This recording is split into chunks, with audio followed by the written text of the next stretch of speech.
2014 ముందు ఆనాడు యూపీఏ ప్రభుత్వం దేశవ్యాప్తంగా కులగణన చేసింది. కానీ ఆ లెక్కలు బయటికి తీసుకొని రాలేదు.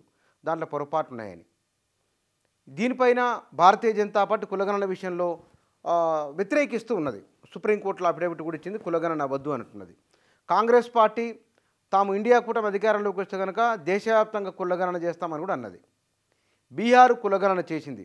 ఆంధ్రప్రదేశ్లో కులగణన జరుగుతూ ఉన్నది. తెలంగాణలో 2014లో ఆనాడు ప్రభుత్వం ఏర్పడిన తర్వాత తెలంగాణ రాష్ట్రంలో సకల జన సర్వే చేసింది. అందులో ఎస్సీ, ఎస్టీ, బీసీ, ఓసీ అన్న తప్ప కులంలో ఉన్న ఉపకులాల వారీగా జనాభా వివరాలు లేవు. ఇప్పుడు రాష్ట్రాల్లో ఆయా రాష్ట్ర ప్రభుత్వాలు కులగణన చేయాలని చెప్తున్నాయి. ఏ సామాజిక వర్గ వాళ్ళు ఎంతమంది ఉన్నారు, వారికి విద్య, ఉద్యోగ, ప్రభుత్వ పథకాలలో వారికి లబ్ధి చేకూర్చాలి. దామాషా ప్రాతిపదికన వారికి దక్కాల్సిన వాటా వారికి దక్కాలంటే కనుక కులాల వారు ఎంతమంది ఉన్నారో లెక్క తేలాలి అనేది భారతీయ జనతా పార్టీ ఓవరాల్గా ఈ హిందూ అనే దాంట్లోనే ఒక ఆలోచనతో ఉన్నట్టు కనబడుతున్నది. కానీ కులాల విషయంలో దాన్ని విభజించి చూడాలనే భావన బీజేపీకి లేదు. కాబట్టి ఆర్థికంగా వెనుకబడిన వారి కోణంలో రిజర్వేషన్లు ఇవ్వాలనుకుంటున్న తప్ప కులాల వారిగా ఆలోచనతో లేదు. కాంగ్రెస్ పార్టీ మాత్రం కులాల వారిగా జనాభా లెక్కలు తీయాలని చెప్తూ ఉన్నది. ఈ కులాల వారిగా జనాభా లెక్కలకు సంబంధించింది ఈ బడ్జెట్ సమావేశాలు అయిపోయిన తర్వాత కులాల వారిగా మన రాష్ట్రంలో ఏ కులం వారు ఎంతమంది ఉన్నారో లెక్కలు తేల్చాలని ముఖ్యమంత్రి రేవంత్ రెడ్డి అధికారులను ఆదేశించారు. దీనికి సంబంధించిన ఏర్పాట్లు చేయాలని కూడా అన్నారు. బహుశా రాష్ట్ర ప్రభుత్వాలుగా తీసుకున్నప్పుడు బీహారు, ఆంధ్రప్రదేశ్, తెలంగాణ, ప్రస్తుతం మిగతా రాష్ట్రాలలో కూడా కులగణనకు సంబంధించిన లెక్కలు కొంతమేరకు జరిగి ఉన్నాయి. ఆ ప్రయత్నాలు కూడా చేస్తున్న రాష్ట్ర ప్రభుత్వాలు కూడా ఉన్నాయి. ఈ కులగణనకు సంబంధించింది 100 ఏళ్ల తర్వాత మన దేశంలో కులగణన జరుగుతున్నది. 1931లో ఆనాడున్న బ్రిటిష్ ఇండియాలో కులగణన చేయడం, ఆనాడున్న లెక్కల ఆధారంగానే మన దేశంలో ఏ కులం వారు ఎంతమంది ఉన్నారనేది ఒక రమారమి లెక్కలు వేసుకోవడం తప్ప వాస్తవాలు తెలియదు. ఇప్పుడు వాస్తవాలు తెలుసుకునే అవకాశం కలుగుతూ ఉన్నది. దీంతో పాటుగా 1990లో వచ్చిన మండల్ కమిషన్, ఆ మండల్ కమిషన్ వచ్చినప్పుడు వృత్తి కులాలు, ఆ వృత్తి కులాలకు సంబంధించిన రిజర్వేషన్లు, అత్యంత వెనుకబడిన వారు, బీసీలకు రిజర్వేషన్ ఇస్తున్నప్పుడు మండల్ కమిషన్ ఆ సందర్భంగా జరిగిన గందరగోళం, ఆ సందర్భంగా వచ్చిన వ్యతిరేకతలు, సమర్థనలు అన్నీ కూడా చరిత్రలో రికార్డ్ అయి ఉన్నాయి. ఇప్పుడు కులగణన కనుక చేయగలిగితే మొత్తం ఏ కులం వారు ఎంతమంది తెలిస్తే కనుక నిజంగానే ఆ కులాల వారికి ఉన్న జీవన స్థితిగతులు ఏమిటో సులభంగా అర్థమవుతుంది.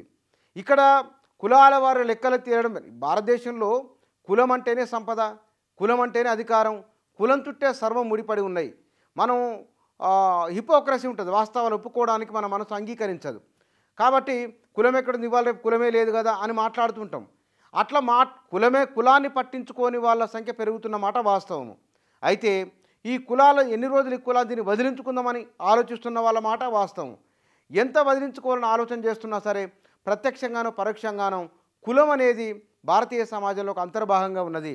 ఈ ప్రపంచంలో ఎక్కడా లేని ఒకానొక మానసికమైన వ్యవస్థ ఇది మనుషుల మధ్య నిర్మాణమై ఉన్నది.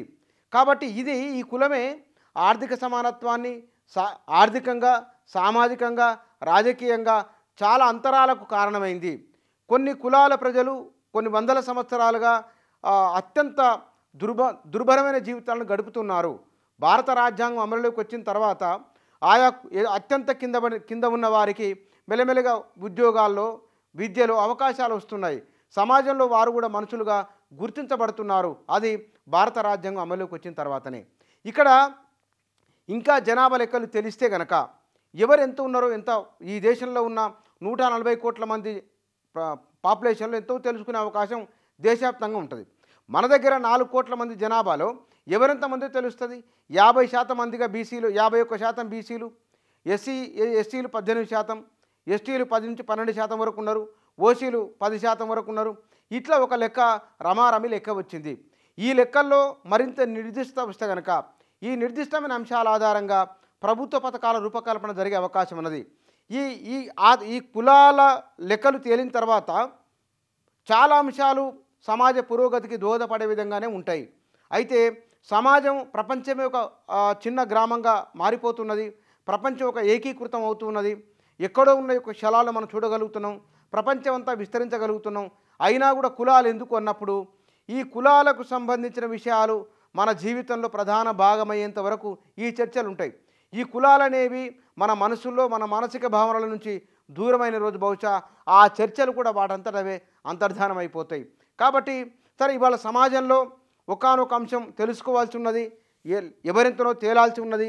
1930లో జరిగిన ఆనాడున్న లెక్కల ప్రకారము చూస్తే కనుక 1930లో ఒక ప్రయత్నం జరిగి 21లో ఒక ప్రయత్నం జరిగింది. ఆ తర్వాత 10 ఏళ్లకు ఒక ప్రయత్నం జరిగింది. ఇట్లా జనాభా లెక్కలు చేస్తున్నారు. జనాభా లెక్కలు వస్తున్నాయి కానీ కులాల వారిగా లెక్కలు రావడం లేదు. 10 ఏళ్లకోసారి జనాభా లెక్కలు రావడం ఒక అంశం అయితే కనుక ఆ జనాభాలో ఎవరింతనో కూడా రావాలి. దీనికి సంబంధించిన ఒక ఎక్సర్సైజు తెలంగాణ ప్రభుత్వం చేయబోతున్నది. బహుశా ఈ బడ్జెట్ సమావేశాల తర్వాత ఈ ప్రక్రియ ప్రారంభించే అవకాశం ఉంది.